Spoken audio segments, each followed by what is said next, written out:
game now. Spawning in the top right in teal from Grunthner just needs to win. It is Ninkazi. And his opponent in the bottom left in orange, our Zerg player from CT6. It is Kami.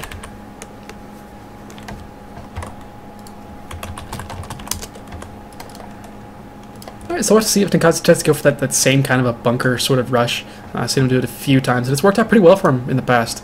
It didn't quite work in that game. It did force a lot of lings, but Dayliss Point has that huge natural ramp, so it's very difficult to actually hold off your ramp as well as your natural mineral line there. So it didn't work out quite the way Ninkazi wanted to. Let's see what he's able to do in this game. The onus is definitely on him. This is for a trip to the finals of Season 6 here. Kami actually sending out a pretty early drone scout. This is a pretty good map for proxies, so not a big surprise there. I want to say, who did that earlier today against Snoot? Jockey. There we go. Jockey did that against Snoot earlier today.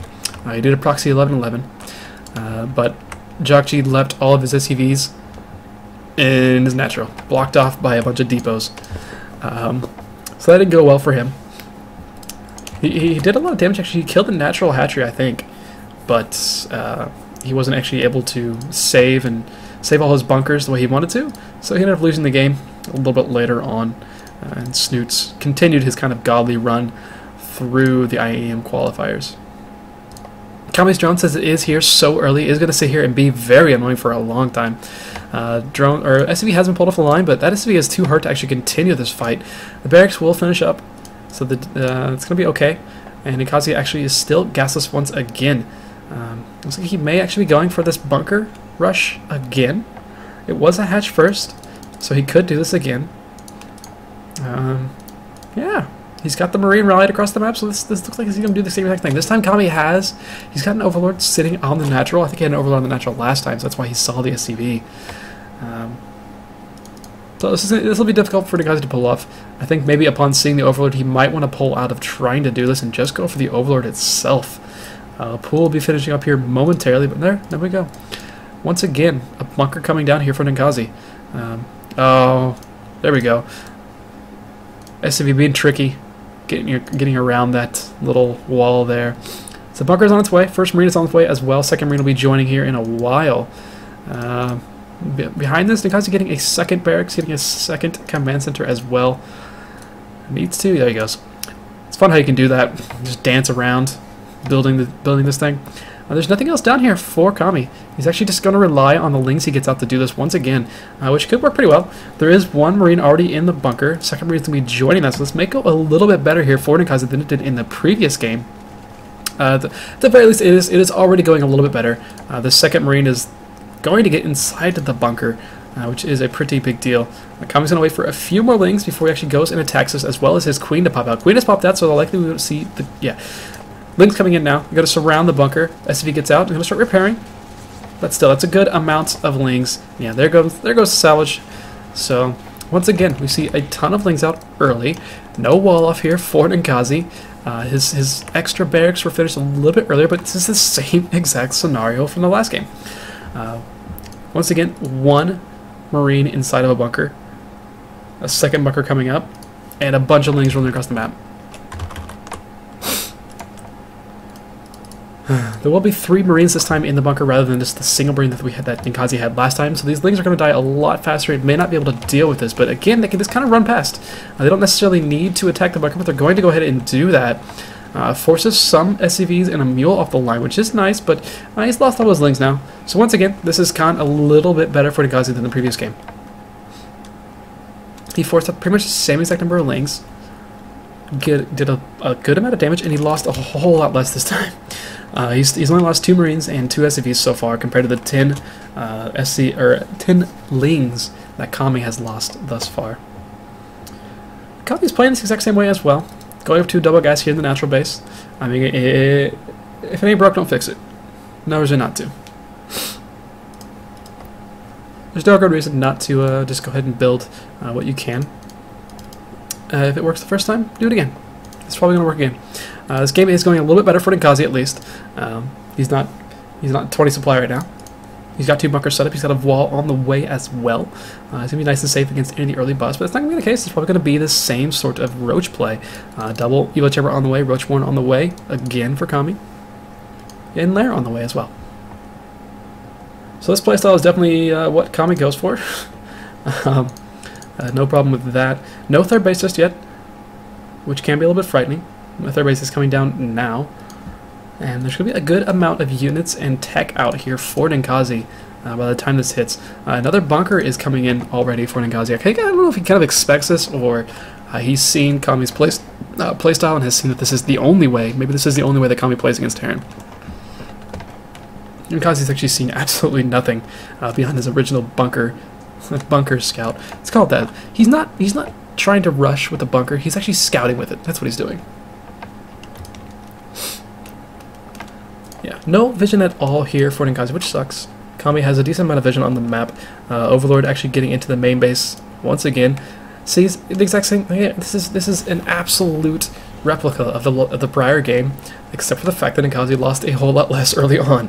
That is the only difference. The infrastructure for both players is the exact same. You've got +1/+1 on the way for the ranged units over Zerg players. You've got Roach speed on the way. Hydrogen is coming down right now. And this third base is going to get saturated pretty quickly. We got 53 workers to 37, massively in favor of our Zerg player right now, especially this early on in the game. No third CC on the way either for Ninkazi. It's a little bit frightening. It's a very low worker count to be at against a 3-base Zerg. But Ninkazi, once again, he's in such a better place than last game. He could start dropping immediately. Stim's going to be finishing up here in a moment, as well as Combat Shield. By the time he were to get across the map with this drop, he'll have Combat Shield finished. And again, looks like he's going to be having double drops, but Overlord's going to see exactly everything. Unless, well, he could take a decent route. So he's not going to be able to see that necessarily. There we go. He does see one of the medevacs, so he's going to be able to prepare for that. And only seeing the one, he can almost kind of assume that there is going to be another drop somewhere else. It's the exact same way that Ninkazi played last game. He is avoiding the watch towers, which is a good thing at least. But still, Kami is going to be able to prepare for this. Has a couple Hydras and some Roaches in the main mineral line. The natural, it's the same situation. Third is a little undefended. There are 2 Queens here and a Spine Color as well.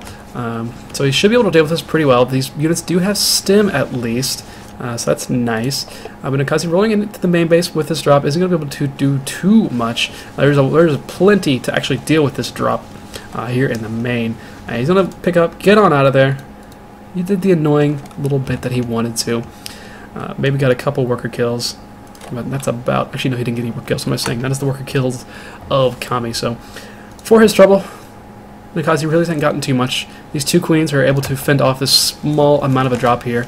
They don't yet have +1/+1. Almost kills off 1 Queen. A couple transfuses go down. There's still 1 more transfuse to go. There we go. 1 more transfuse comes down.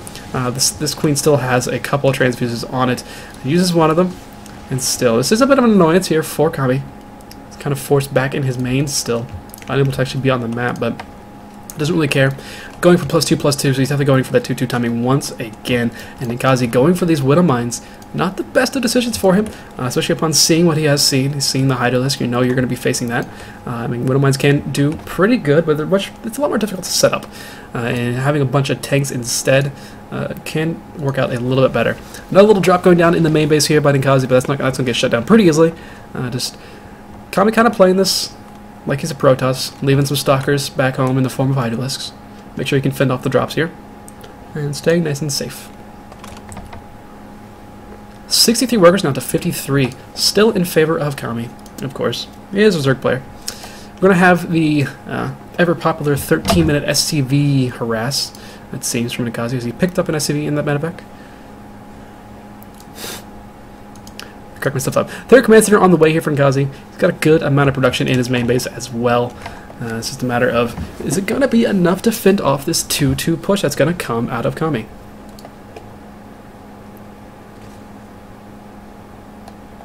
No hive on the way, no infestation pit on the way either, no 4th base is even on the way for Kami. So this is definitely going to be just hold down that R key, hold down the H key from time to time, and see what you can actually kill off before your opponent is able to, do anything.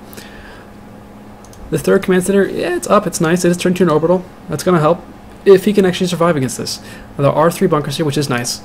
Kami might need to actually wait until Ninkazi moves out to secure his third base to actually do his attack. The 2-2 is finishing up, so he, you know, in theory would like to be attacking here in a moment, and he is starting to move his units across the map. So it is going to be the case. A decent amount of creeps right here is going to get these reinforcing units across the map a little bit quicker. And yeah, once again, here we go. Ninkazi moving out on the map. Widow mines are not burrowed yet. They don't have the burrow upgrade speed either. And Kami's going to be able to get in on top of all this army and actually force it in a really awkward location. All of the army is over at the third base. There's absolutely nothing in the natural. Ninkazi has seen this now, and he knows it's coming. He needs to find a way to fend off this. Widow mines are not going to burrow, and I think that was a sick move command there. Ninkazi plummets in supply, 200 supply to 100 now. This timing is so difficult to hold off, and once again, Kami's showing us how to do it. And Kami looking like he's going to give CT6 the win, going to give them the series as well, and put them into the finals, taking almost a 200 supply lead. Wait, no. That was quite incorrect. He's taking a 100 supply lead. There we go. Takes out, no he doesn't, almost takes out one of the command centers. Now he's on top of the main production line. It's a lot of SCVs. All the SCVs are going to be pulled off the line. There's a ton of SCVs. They're going to be joining this fight, but SCVs aren't really fighting units. They constantly do what they can. Then again, 200 supply to 79. This is looking pretty gross right now for our Terran player. This is a timing we all have to deal with. And just this constant force moving across into your face. 28 supply, 30 supply now. And there we go. GG, Ninkazi says. CT6 takes this series, takes the week 5-4. Well, technically 4-4. But 5-4 in maps. That will give them this series. They'll put them into the finals here.